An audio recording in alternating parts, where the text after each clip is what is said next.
In this episode, we are talking about the heavy-duty extreme rebuild that we do for the Ford F-Series. This is the 7.3 litre diesel that runs the 4-speed 4R100 transmission. And this is it. This is what it looks like when it's all done. It's a stonking great thing. It's a massive auto and that, and especially by the time we put the deep cast pan on it, which we'll talk about a little bit on. Now, this transmission is not without its faults. From factory, they had several problems with them. Most notably, the torque converter. The torque converters used to always fail in them. And when we do a heavy duty billet, this is actually a heavy duty billet torque converter with a heavy duty billet backing plate on it and everything like that. We actually do them as a low stall. So it's actually a lower stall, far more efficient on fuel. And all of our customers that actually put these in all rave about the fact that they just drive so much nicer because they're not revving so much. You got a big diesel 7.3, it doesn't need to be revving its nuts off when it's actually with this torque converter.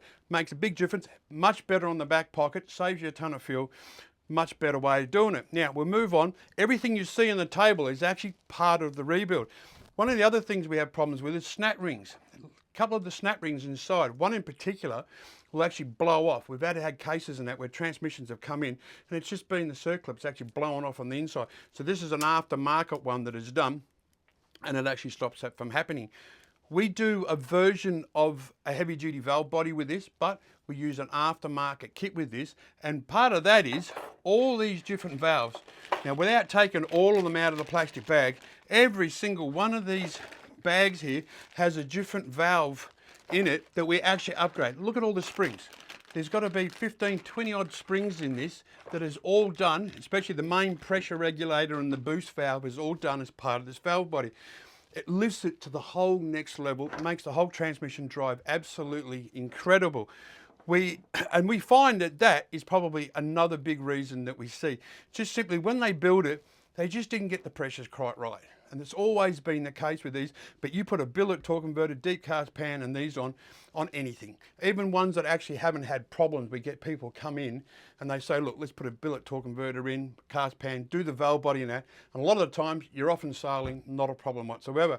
But with this, we do rebuild it. Now you'll also notice that the bypass tube, which goes from this cooling union to the rear one, so the front one being the outlet and the rear one being the return, you'll notice that we put these special billet pieces in. And what that does, we eliminate the bypass to make sure that we're forcing all the oil through the cooler. We've actually had these bypasses fail where they jam open, so the cooler itself is only even getting half of the flow because half of it's going through the cooler. The rest of it is actually just bypassing and going back in because the valve inside is not working. So we take the bypass out, and whenever you get an extreme transmission off of us, these are already put on there to just reassure that the oil, all 100% of the oil is all forced through the cooler.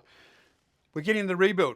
Now, one of the main things is every single gasket, seal and ring in this transmission is all replaced, regardless. It's all done. Every single clutch friction that you see in here, there's several different types in there. Even this one actually has hardened forward teeth. You can get a couple of frictions, and we noticed that a couple of the older model frictions would actually the teeth would just physically wear off. So in aftermarket, later years, they actually made a much better quality friction than that. That actually stops that from actually happening. And it's got to do with the quality of the steel that's used within these frictions. Every single friction is actually replaced, as is the band as well. Brand new band goes in, oil filter, of course. Every single one, which not every rebuilder does, I might note, we actually put a whole brand new set of solenoids in. So this is what we call a solenoid bank.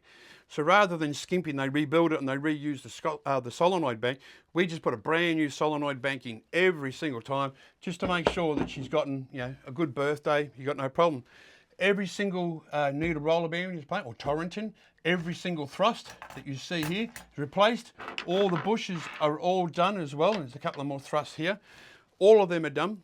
New servo piston is absolutely put in, and as is what we call a one-way clutch. These are clutches that allow the drum to turn one way but won't allow them to turn the opposite way. Now every single time you take these out, they always look fine, and how many times we get customers coming back and they've got, they're telling us that they've gotten a transmission built somewhere else and they come back, they've got the basic problem. We find out it's just the elements in the sprag have just worn down ever so slightly, and It's a simple thing. And you pull them out and they look like they're absolutely fine, but you can't. So we don't take that chance. Every single box gets brand new set of clutch, well, sprags or one-way clutches. Some of them was what we call dog teeth type, and some of them are called roller and ramp and spring type, and there's actually two here. So every single one of them are done. Also, a couple of the pistons. So not only do you get all the seals for all the pistons and everything throughout the whole transmission, but a couple of the clutches themselves actually have what we call molded pistons. So the rubber is actually bonded on to the piston itself, the main body of the piston itself. So rather than scrimp, we actually turn around. A lot of people, once again, would just reuse the pistons. We don't. We just put them in every single time. Just put a brand new set in, the whole lot as well. This is actually part of the solenoid set of plates that goes on, part of the valve body actually, and the deep cast pan. Now this deep cast pan is much deeper than a standard pan, much more solid. It's a solid bit of kit. Look at it. It's a stock. Well, you can actually see it on there, but this is what it looks like when we take them off, right? It's an American-made pan. It's not a cheaply made pan. You can get deeper ones that are just so deep, they just hang down or virtually below the chassis rails and below the rear cross member. We prefer that it's deep, but it's not too deep. In actual fact, it's a more sensible way of doing it, and it adds a bit more cooling because it does have all the cooling fins on it as well. So all of this goes in. When we do them, when we meticulously go through the whole lot, everything is stripped. It goes through a glorified big dishwasher. We've got a big hot wash here, goes through. It's all spun up and that. They'll go through, they rebuild it, and when they finish, they actually put it on a dyno. We actually got a special dyno. It looks like a big lathe, really. It's got a big motor that actually runs it up, and on the back, we have a retarding unit on the back, which actually loads it up, like a hydrostatic drive on the back, that loads it up. We load the whole transmission up, we run it up for a while, and they'll put down, we have all the pressures and that. So when you buy these autos, you'll get that dyno run. You'll have all the pressures for all the different gears and everything else, the flow rate through the cooling circuit and all that, and they'll run it up until it gets really, really warm. We want to make sure that there's no noises. We want to make sure that every single gear works perfectly, no oil leaks. So when you get this transmission, you know that it's going to work first time, straight out of the crate. It doesn't matter what happens, we know that this works 100% before it leaves. All right? So for any more information about this transmission or any of the other products that we'll have available for your F-Series, please jump on our website. Well, if you're not already there already, put in your make, model at the top, and before you know it, you'll end up with a page with everything that we have dedicated for your transmission.